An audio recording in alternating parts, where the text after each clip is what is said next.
A thief went to rob Lord Krishna. The story of robber Govardhan. There was a thief named Govardhan. One day, royal officials were chasing him to catch him. To escape, he entered a spiritual discourse gathering. The officials reached the venue, but they thought that a thief would not attend a religious discourse, so they left.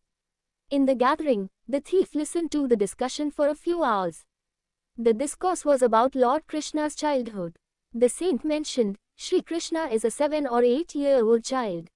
He carries a golden stick and wears a golden crown while grazing cows every day. The thief, being a thief, became alert at the mention of gold. He thought it would be easy to rob a young boy alone in the forest. The thief decided to rob Lord Krishna. After the discourse, the thief approached the saint and asked, "Where can I find the boy you were talking about?" He replied, "Son, he lives far away, in Vrindavan, Mathura. His father's name is Nand Baba." The thief insisted, "Not like that. Tell me the exact address. I have robbed many people, but this is just a child." The saint responded, "Oh, he is the leader of even thieves. You won't be able to rob him so easily." The thief, full of pride, declared, "I swear I will not drink water until I rob that boy." The saint thought to himself that this thief's redemption was certain because Lord Krishna is so kind and generous that if anyone goes to him with the intent to rob, he becomes easily pleased with them. The thief asked for Lord Krishna's exact location and set out to find him. The saint called the thief back and said, "Listen, he is very fearless. If he is not scared by your strength, then take some butter and sugar with you. That might please him. He won't be intimidated by your fearsome appearance and strength." The thief took some butter and sugar and decided that he would rob Lord Krishna. The thief's journey and challenges to meet Krishna. The thief walked the entire journey on foot toward Lord Krishna's location. He was very determined and did not drink any water throughout the journey. Eventually, he reached near Vrindavan. There, he saw some cowherds grazing their cows. He asked them about Lord Krishna. He said, "Where is that boy named Krishna, who carries a golden stick, wears a golden crown and golden anklets while grazing cows?" The cowherds replied, "That was just a story from an earlier age when the Lord incarnated as a cowherd boy." Hearing this, the thief said, No, this is recent news.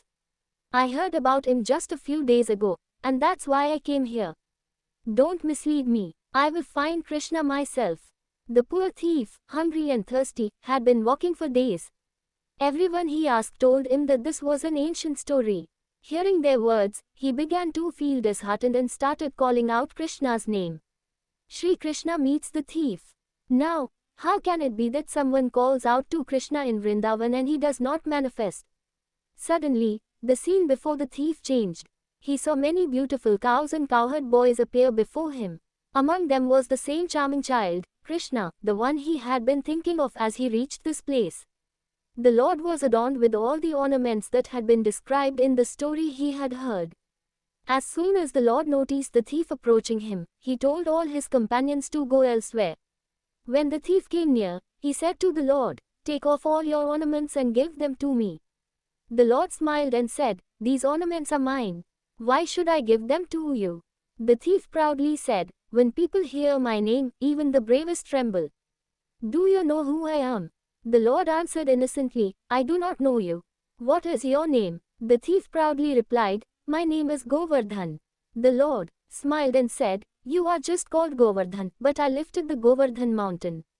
Hearing this, the thief remembered the words of the saint, who had said that this boy was fearless. Krishna's mercy and the thief's transformation. The thief tried many times, but the Lord remained unaffected.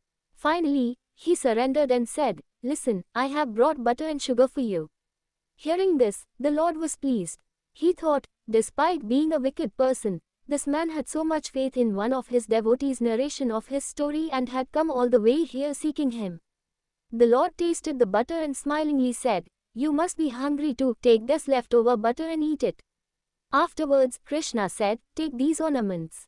My mother has many ornaments, and she will give me new ones." After eating the Lord's leftovers, all the thief's impurities were removed. The wickedness inside him vanished, and by the Lord's mercy, he was transformed. Tears began to flow from his eyes. He fell at Krishna's feet and began to cry. The Lord then said, "Take these ornaments. But he folded his hands and said, Lord, how can I take these ornaments and leave you? At that very moment, he passed away and became a constant companion of the Lord, serving him eternally. Conclusion. That thief had only heard a saint's words that there was a boy named Krishna, and he set off to find him. He vowed that he would not drink water until he found the Lord. On the other hand, we continue to spend our lives without true devotion, wasting our time and energy on worldly pleasures. When we truly desire to find the Lord, He will immediately appear before us. We think we are knowledgeable, we are wise, and we know what we should not do.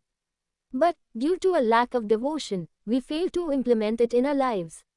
Start chanting the holy name of the Lord, Radha Radha, Ram Ram, Hari or Krishna, and things will change.